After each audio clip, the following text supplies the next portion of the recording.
Welcome to Solutions for Higher Education, a podcast by Scott L. Wyatt, president of Southern Utah University in Cedar City, Utah. To subscribe to this podcast, please visit www.suu.edu/President's Podcast, where you will find both the audio and a written transcript for today's podcast. Hi again, everyone, and welcome to Solutions for Higher Education, a podcast featuring Scott L. Wyatt, the president of Southern Utah University in Cedar City, Utah. I'm your host, Steve Meredith, and I'm joined today in a new studio, a new spot anyway, for our recording by President Wyatt. Scott, it's good to see you again. It's good to see you, Steve, and I like the digs. Do you? Yeah. Well, we... For those of our listeners at home know that we had recorded for really the entirety of the set of episodes that we've done so far in the Bradshaw House, the Center for Music Technology here. And we decided with COVID we needed a larger space, and we moved out into what is the dining room of that space. And all of a sudden we had visitors in the middle of our recordings and street noise and some other things. And so we decided we'd just move it over to SUU on Main, which, interestingly, historically was the old liquor store in Cedar City. So here we are, and our new studio goes over at the old liquor store. Anyway. Yeah, there's something about just being in here that makes me feel a little bit more loose. And it's Steve's office, and there's a hot tub in here. That's right. It's really nice. We'll be jumping in there afterwards. Yeah, absolutely. Anyway, President, this is our spring 2021 run of podcasts, episodes, and we had determined that we very much like the idea of interviewing people who are competing against us, and getting their sense of what they think and of what their students who are participating in their products get about the value of education that we offer versus the type that they offer, and where they intersect and maybe where they don't. Anyway, we have a special guest joining us today, and I'll let you introduce him. Thanks, Steve. Well, we have Peter Fuller, and Peter has driven all the way up from St. George to meet with us here in person. And Peter is the president of Workflow Academy. Thank you for joining us, Peter. It is excellent to be here. I'm really excited to just stick it to the bureaucracy, stick it to the man. Well, we're the guys to stick it to, I imagine. Well, we before we went on the air, I mentioned to Peter that our audience really is a higher education audience. So it's kind of an industry audience. And Peter, you should feel completely free to tell us what you think. Oh, I appreciate that. I have a lot of nice things to say. I have a degree in Russian literature, so I can't exactly just excoriate higher education. So yeah, I'm excited to talk. Thanks for having me. But we both have missions that are similar. Exactly. And we go about it in different ways. Mm-hmm. And when I say similar, they're similar in the sense that we're preparing people for jobs. Absolutely. Well, tell us about Workflow Academy. So Workflow Academy, the focus is job placement, essentially. We are looking to upskill students to a point that they are able to get a fairly, with a high amount of confidence, get an interview and a placement in our niche. What is our niche? Well, we've picked a really fast-growing, easy, low-hanging fruit niche, cloud technology, right? It's a super fast-growing industry. We work with a particular subset of products called CRMs, Customer Relationship Management. If you've ever heard of Salesforce, HubSpot, Zoho CRM, Infusionsoft, etc., those are the types of products we're talking about. And what we found is there's an incredible demand for this software in the marketplace. The way I always term it is, if you were a web developer, a website designer in 2003, your door was getting banged down day after day after day by big companies that weren't quite ready for the internet revolution and needed your help putting together a good website, right? In 2020, there's Squarespace, Wix, etc. that niche has kind of been filled.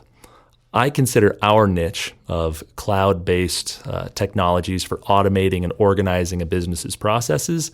We are the 2003 of website design, except it's 2021 and there's still a whole blue ocean of companies that need what we can set up, right?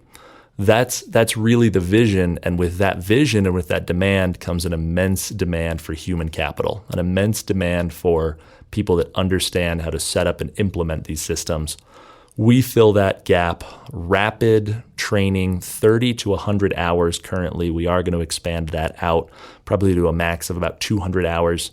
It is delivered 100% online and remote. It is also, I'll use a fun buzzword because I'm on an education podcast. I know not many of my students get this when I tell them it is asynchronous, about 95% asynchronous, which is a huge boon to us. It means we can scale without having to add too many new instructors and mentors. The 5% is career planning and education and mentorship and answering questions as students get up and running. But really, it's a practical, focused. I've had students take it in 2 weeks and get interviews at the end of the 2 weeks and have a job within 4 total, right?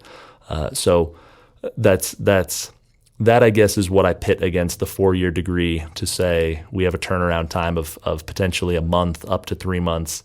And at a much lower cost and at a much lower time investment versus 4 years, right? And it's not quite that simple, but that's maybe where I can start sticking sticks into your bicycle wheels. Well, Peter, so what is give us a description of the average student. Good question. Again, in this space, we're still kind of, when I tell people what we are teaching, a lot of people get a little nervous and they think, okay, so I need to be a programmer, right? Or I need to be a McKinsey consultant that wants to work in software, right? No.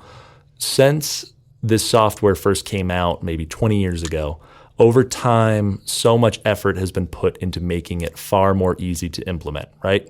The idea is that if more people are able to implement it, then more people are able to buy it, sell it, and get use from it. So what we're looking at now is we get students from all different walks of life. I mentioned to Scott the 55-year-old bookkeeper from Arkansas with no college degree. She has a lot of business acumen. She's a hard worker, and she understands QuickBooks. So it wasn't that hard to parlay her knowledge of existing technology and bookkeeping into a role where she's implementing automated software for companies trying to solve bottlenecks, right? She doesn't come from a traditional educational background, but she has business acumen in spades and feels comfortable on a computer. That's really what it comes down to. If someone's 18 and has those skills, someone's 55 and has those skills, it really, really doesn't matter to us. As long as you have that business acumen, we can usually do something with you. So I mean, that's I'm even describing the lowest hanging fruit. If you don't have business acumen, we still might find something for you, right? As a developer or a project manager. But really, our ideal student is one who gets excited by solving problems for businesses and feels comfortable working remotely on a computer. So you're describing anybody from a high school graduate all the way up to a late mid-career. Absolutely. And we've gotten more interest, honestly, from the late to mid-career than we have from the kind of traditional hiring pipelines of graduating seniors in college. Would a late career person be more successful in this role? Potentially. What we found, again, if you're talking about the two different skill sets of business acumen and experience versus your comfort on a computer, more of our late career people come with the former and less with the latter, right? Whereas the earlier career, younger generations feel far more comfortable on a computer, but maybe don't have the experience.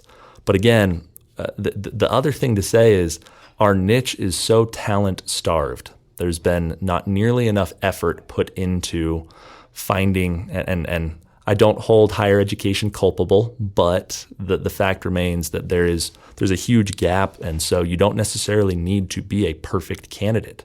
You don't necessarily need to have 5 years of experience in this field, people are happy. The employers that hire from me are happy to take a generally competent and smart person, slap a coat of technical training paint on them, and get them into an apprenticeship, internship, or entry-level job and figure that they'll learn on the job. What kind of salaries do these students expect to see? That range. It makes it real easy for me to pitch my training when I can tell people all of the positions that we have been hiring or that we have hired out to this point. First off, before we even talk salary, remote work, flexible schedule. I took my son to the gym this morning. He went to the daycare. I went and walked on the treadmill. I talked to a client. We then drove home. I made him a sandwich. We hung out for a couple hours, and then I went back to work, right? Flexible schedule, remote schedule, starting wages for the lowest I've seen is $45,000 a year, generally with benefits. The highest I've seen for entry level is $60,000. And it just grows from there, right? The capability for wage growth is immense. Those are really, entry level to us means a lot of on-the-job training. If you prove yourself, there are many people 2 years out of programs like mine with multi or six-figure salaries, right? 110, 120, 150. And then there's multiple entrepreneurship opportunities as well. Start your own consultancy, right? Start a software company building on top of these platforms. There's just an immense amount of opportunity for people who come out. And I worry that higher ed might not be fast enough to build the infrastructure necessary to teach people what we have to teach, because I'm not saying it's going away, but the immediacy of the talent need is right now. We need to make solutions right now. Yeah, and of all the things that, Steve, all the things that higher education is famous for, one of them isn't speed. Yeah. Is that what you were going to say? Yes. Yeah, we have committees, and we really think things through, and it takes us time, and then we have to get it approved through the committees, and then we have to get it approved through whoever the governing board is. Then we go to accreditation, and so there are a fair number of processes that we're very happy with, but they aren't fast. Yes. Yeah. If you were to bring in, to equate it to a dry cleaners, if you were to bring in something, we'd slap down a little thing at the end and say, "How's a year from next Thursday for your pickup?" Because we even move pretty quickly, President. I think at SUU we're actually on the fast end of higher ed, and that does not make us fast. It just makes us faster. Agreed. Yeah. We famously had a conversation with our former governor, who said he was frustrated by higher ed because it moved at the speed of peanut butter, and he very happily gave us the idea that we moved at least at the speed of warm peanut butter here. So, and I think that's a pretty apt analogy. What kind of, for those that you're working with, how many of them have college degrees? Have you been able to, how long has Workflow Academy been? So we've been out of beta testing for about 3 months. So we did 13 beta testing students. Every single one of them got multiple job interviews. 2 of them elected to not move on and find a job anyways. The other 11 have been hired. And of those, college education-wise, I think we were at about 30%, which let's say I think 4 of them, had college degrees, right? The interesting thing to note is one of my best graduates, he's already had about $75,000 a year in the 6 months since he got hired, right? Because he's just done that well. His degree is in mechanical engineering, bachelor's and master's from the University of Utah. Did that prepare him for this job? Absolutely. I can say that his higher ed prepared him in parts for this job. Do I think that he required 6 years plus of mechanical engineering education to be prepared for this job? No. And I think that's maybe the biggest quibble that my students have had with their higher ed is you are bolting on lots of extraneous, you could say, education. And we can argue about whether political science or general ed is extraneous. I'm more talking about, think of all the technical mechanical engineering curriculum he went through to end up never using, right? He ended up not quite finding a role in mechanical engineering. It never quite fit for him. Then he was out of college for too long, and his master's made him overqualified for entry-level positions. And all of a sudden, he came to our door and found a niche that he really likes. So, yeah, those are. I'm interested in maybe a more philosophical conversation about this, because yeah. Yeah. Well, so we should follow up on this discussion in a couple of years when you've seen hundreds and hundreds Absolutely. of students go through, and it would be interesting to see, based on the profile of your student coming in, how their success is 2 or 3 years later. Absolutely. Just be interesting one to. But let's go philosophical. So, philosophically, again, I mentioned at the top of this, my degree is in human resource management and kind of general business management with a focus on human resources, and then Russian literature, double major. I went to Brigham Young University, adored my time there, loved my professors, research assistant, thought I was going to be a professor, got my PhD applications done before having a change of heart, right? And I would not give that away for the world, right? At the same time, I can say that in my current role as a technology consultant and educator, I do not often quote Tolstoy.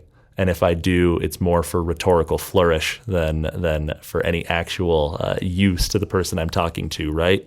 So you can make like the utilitarian argument, was it worth it to me to go and get my degrees, right?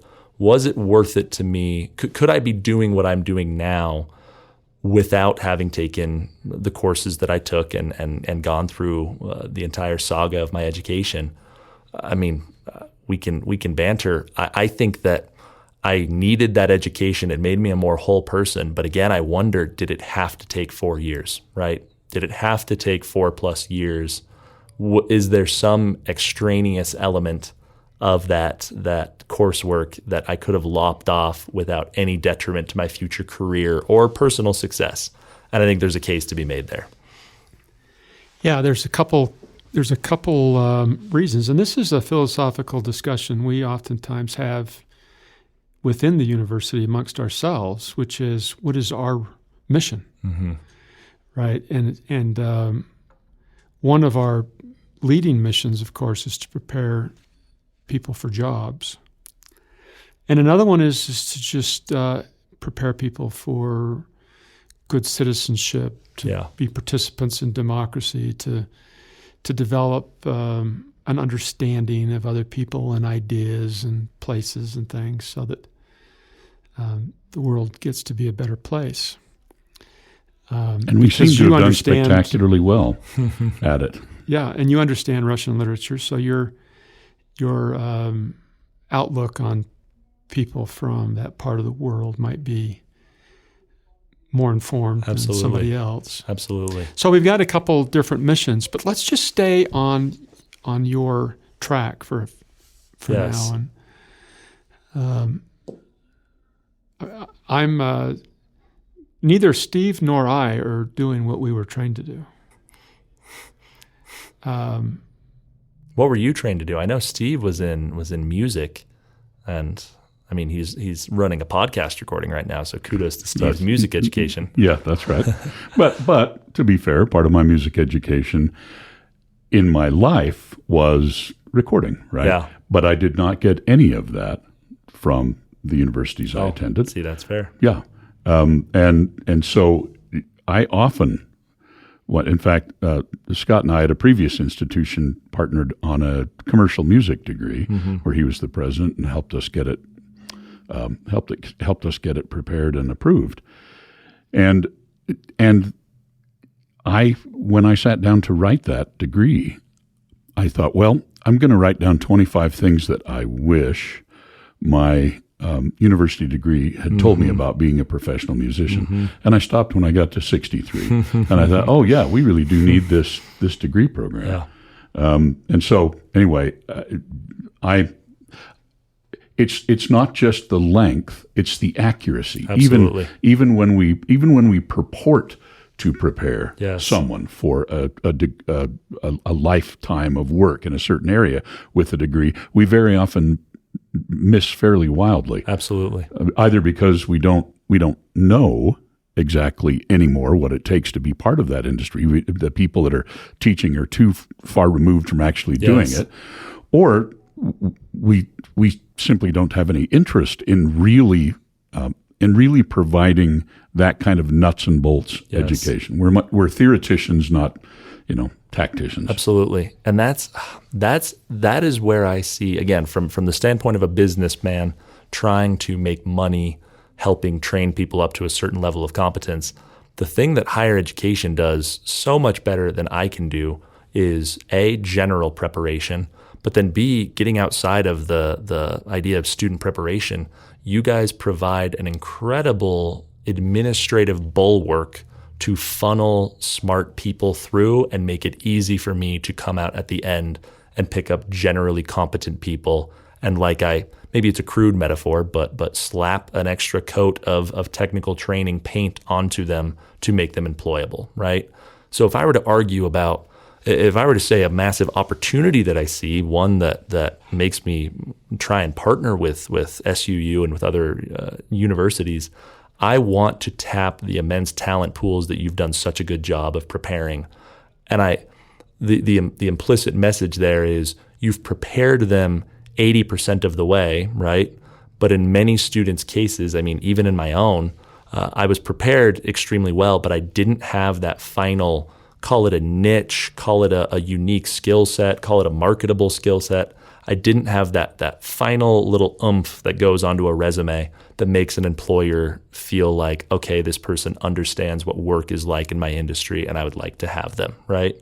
Yeah, there's certain life skills and experiences that make it easier. President, you went to law school, all right? You were an attorney. We've talked about that many times. Did law school, which at least ostensibly is a professional school, did it prepare you for the profession? So I will answer that without a yes or no. Just like a lawyer. So the answer is yes, it did prepare you. I have an undergraduate degree in economics, so maybe my answer could be it depends.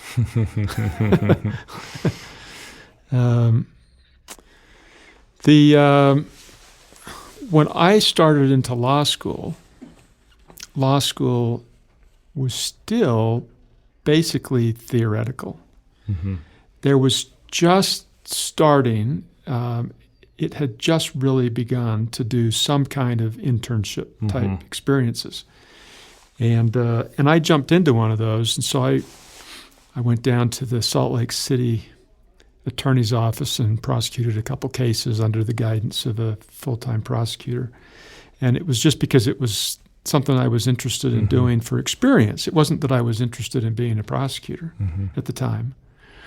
But that was 30 years ago.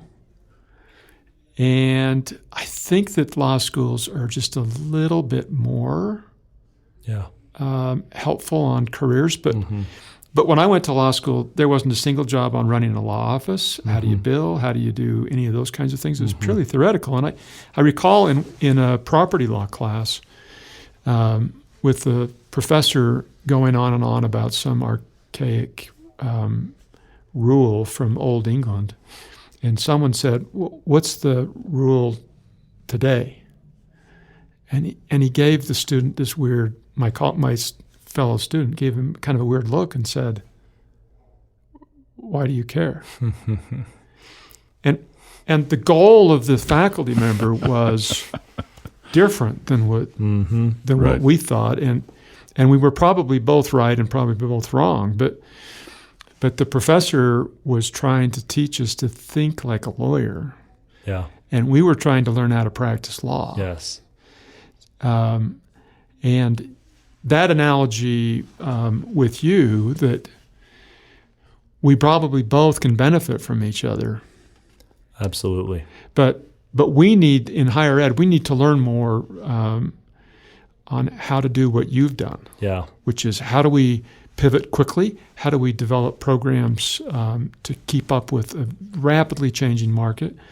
And how do we get people so that they are genuinely prepared to start working the first day? My first day, Steve and Peter, in my law firm, I walked in, looked around, and I didn't have a clue.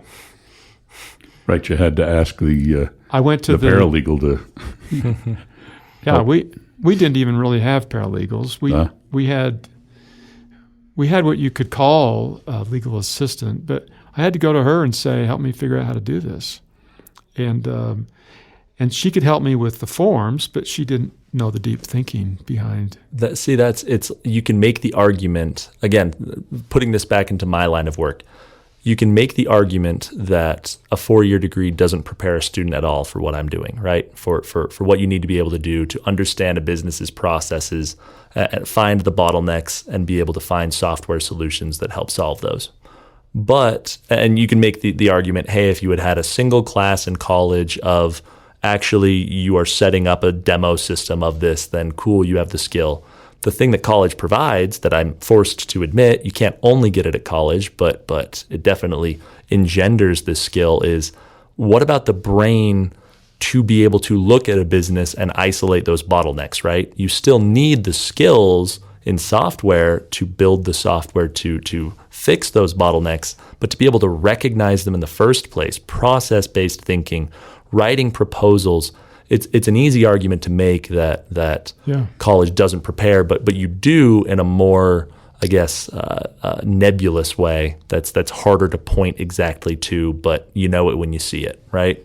Yeah, my first law partner, people came to see him for legal advice, partly because he understood business so well. So they could come in and talk about their business problems, and he really understood their problems. He understood banking. He understood how to get loans. He understood every aspect of running a successful business. And so his advice was much better than a pure technician. See, and what interests me the most about partnering with higher education, and if I were talking to the higher educators listening, it would be find people like me that we have pure industry experience, right? That's what we are doing. We're not academics. All we do is industry experience. And there are entrepreneur in residence programs at plenty of universities. I guarantee that there are tons and tons of providers like me who are trying to fill talent niches. And if we were more closely involved with the education processes, we could build our curriculum into existing courses, right? So that students are graduating with skills that they've gotten as part of their coursework. But far more importantly is that idea of the internship, right? The idea of actual hands-on work experience in the field. I feel like if we could partner more closely together, I have so many employers that would love to hire SUU students, right? Especially if they knew that they came with a predetermined modicum of training and talent, that I like that concept of partnering before the students leave, right? So much of the career development and placement happens right before a student graduates, right? But if I could have had access to students in their freshman, sophomore, junior years, I could have formed their education more around a potential career path that they might fall into, right? Yeah. One of the things that we do wrong, at least we do wrong for many students, and it's not necessarily our fault because half the students that show up don't know what to major in. Right. They're still trying to figure that out. But one of the things that we do wrong is we focus on majors. So what do you want to major in? And here are the requirements to work through that major.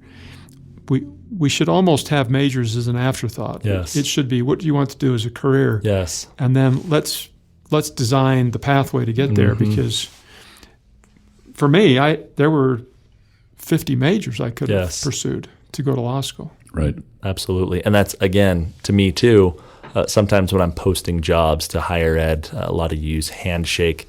You post a job to Handshake and it says, would you like to target any specific majors? And it's like, no. Do you have a setting for me to target smart people? Do you have can I filter by smart people? Right? Smart people, please. Again, there were so many kids in almost none of my Russian literature major cohorts went on to become doctorates in Russian literature and teach in the profession, right? Most of us went on somewhere else.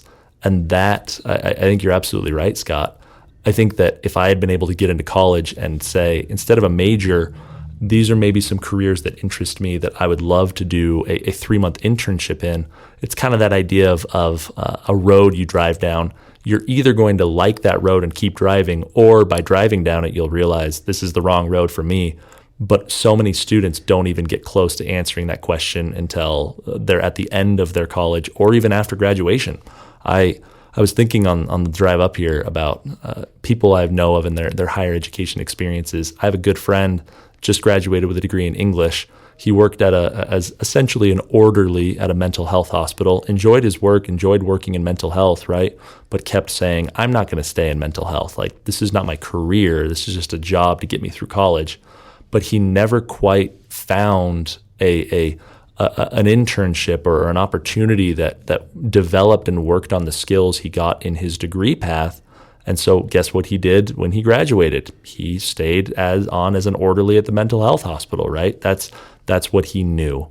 So that's something that Brigham Young University did fantastic that I really appreciated is they have a lot of on-campus internships, 3-credit class, where they actually they work with enough employers that they just say, we have enough projects for everyone. The employer gets free work and to feel like they're contributing. And the students get a nice little resume booster.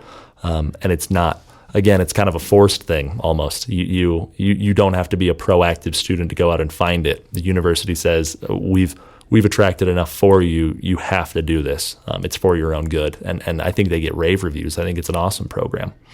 So, yeah. Peter,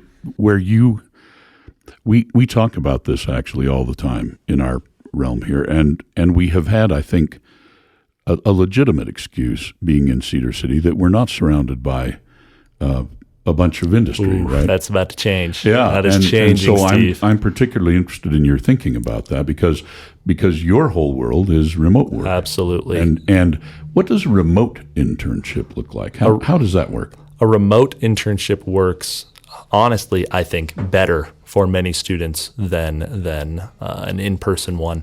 And the thing that you sacrifice is you do sacrifice that being immersed in an actual office lifestyle, getting to know lots of different people, just kind of being there on premises can have some value. And I won't detract from that.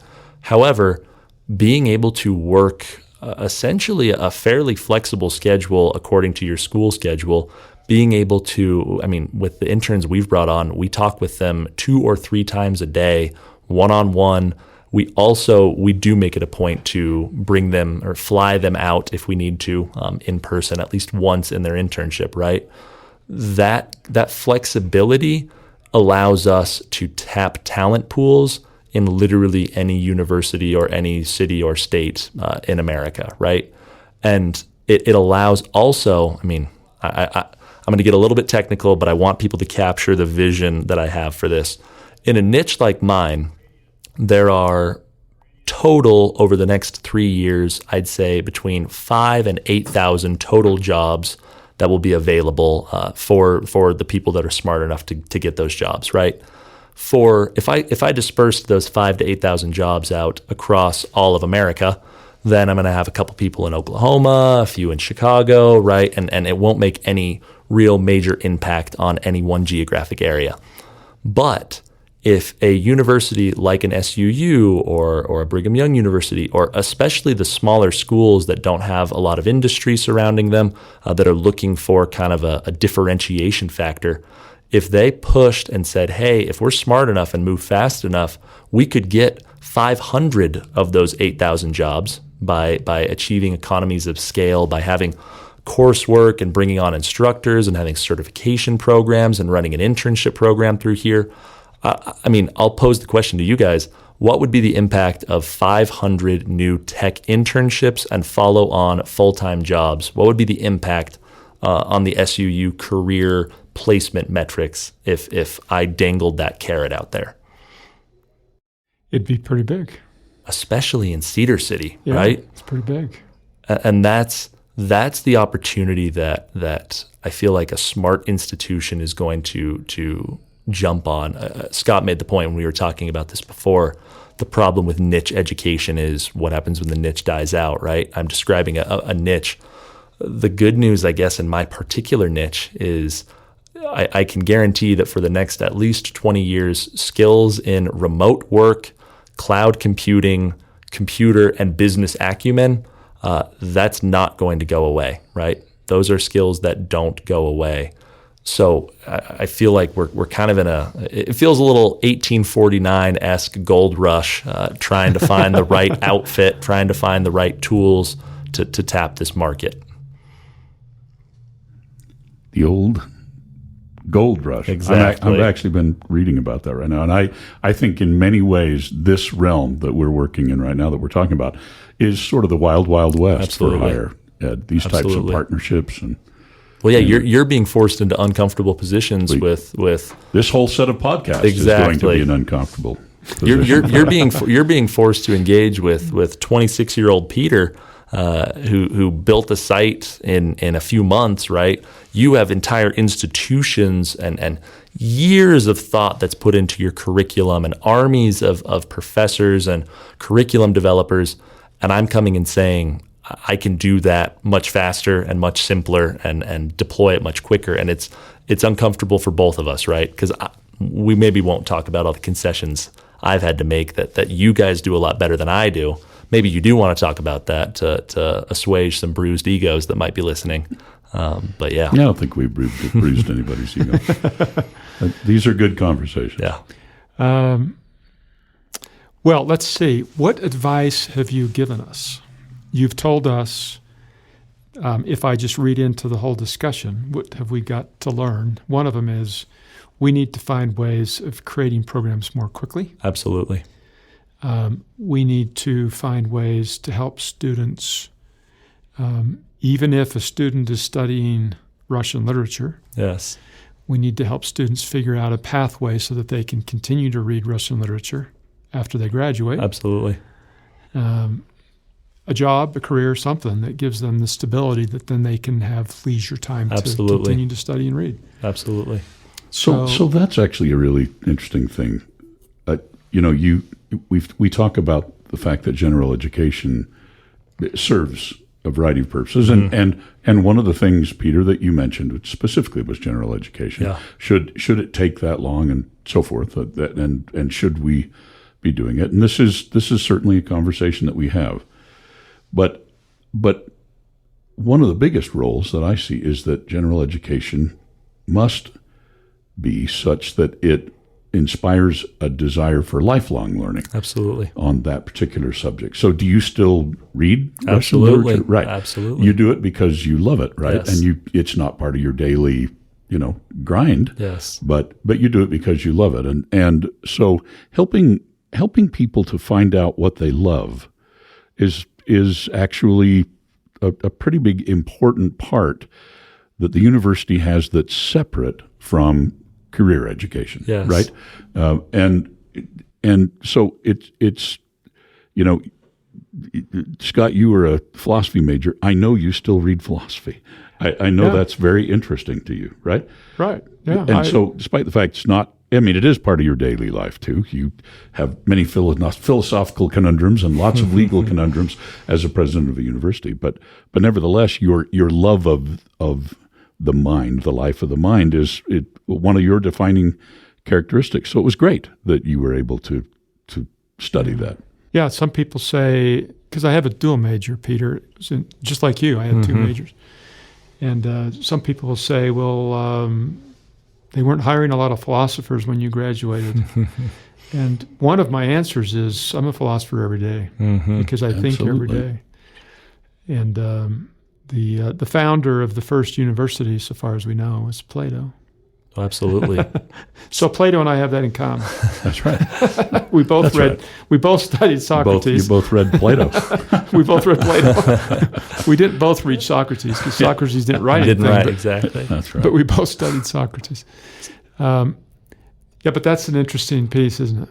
See, I think what Steve's getting at, though, is I feel like a lot of students feel some cognitive dissonance of, they would almost rather, it's like, yes, if I have a job in the bag, then I would love to kind of in the next rung of my hierarchy of needs achieve a love for Russian literature, right? Yes, and not only am I saying that, I'm also saying, does it take 16 weeks, 50 minutes, 3 times a week to instill a love of Russian literature in someone, or to at least cover that? I think there's much to be said about the delivery of general education, about that the life love part of that we just have done it.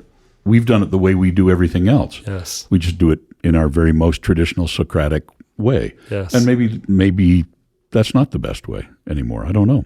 Yeah, content delivery is an entire separate discussion. I could get my wife is a teacher and is into pedagogy. We can talk all about flipped classrooms for all the live long day. What else have we learned from you?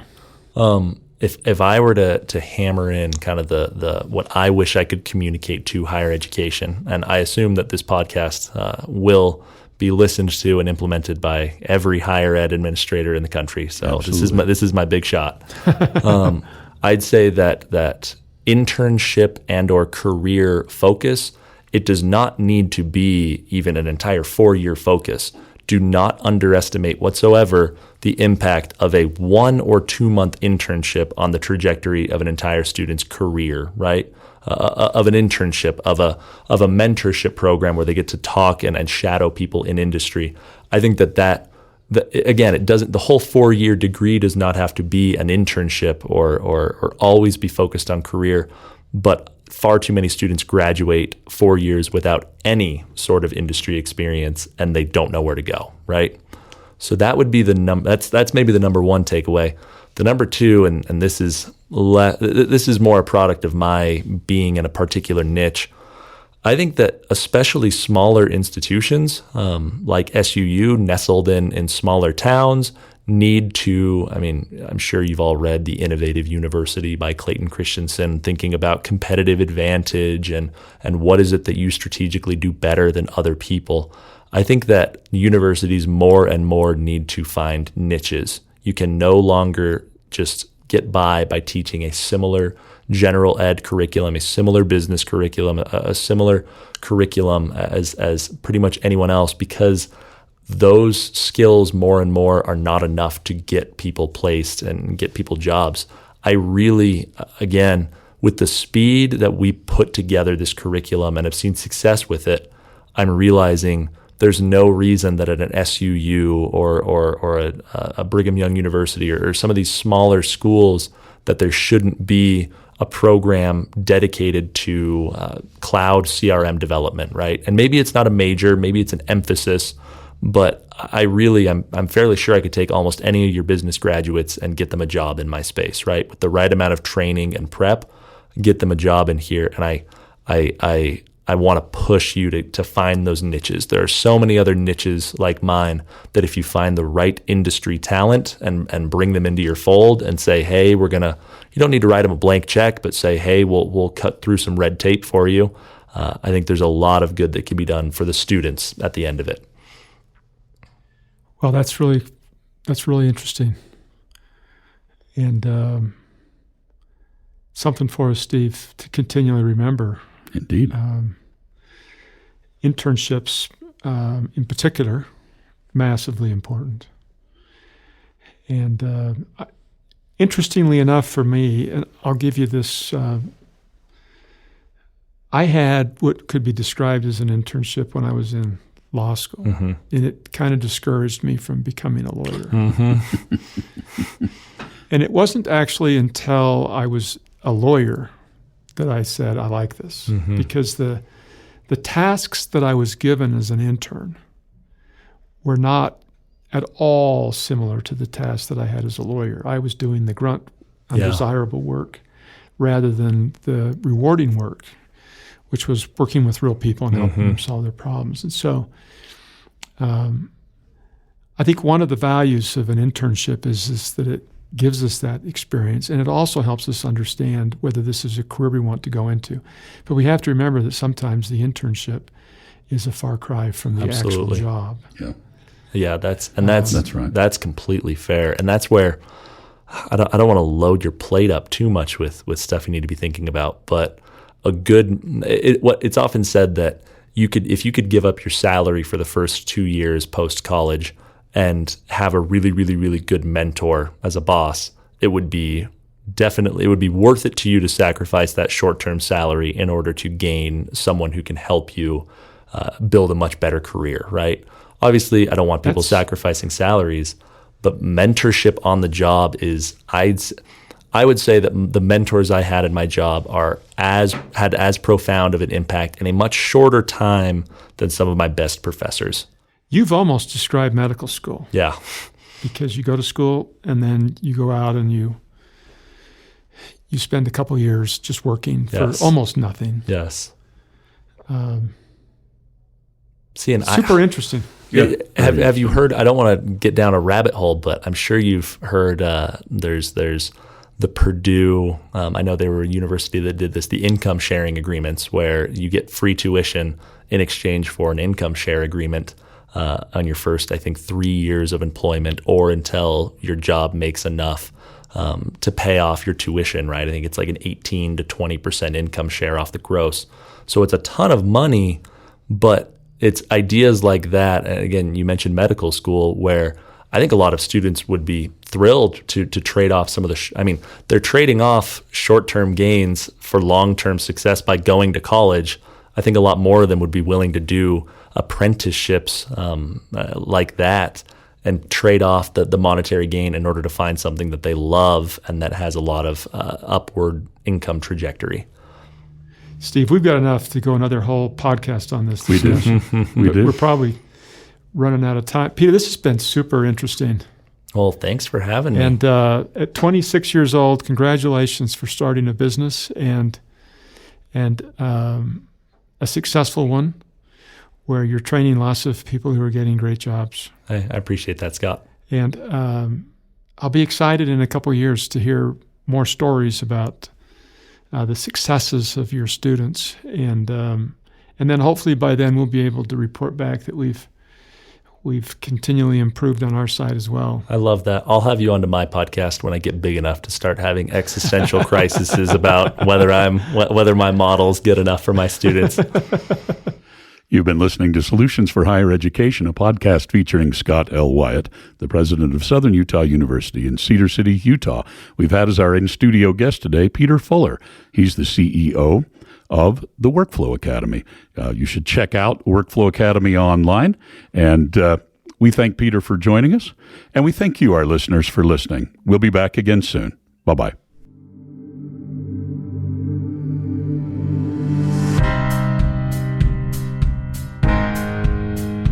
Thanks for listening to Solutions for Higher Education. To subscribe to this podcast, please visit www.suu.edu/President's Podcast, where you will find both the audio and a written transcript of today's podcast. The original music for this podcast was composed by Jack Barton, a master's degree student in music technology at SUU. For more information about Southern Utah University, please visit www.suu.edu.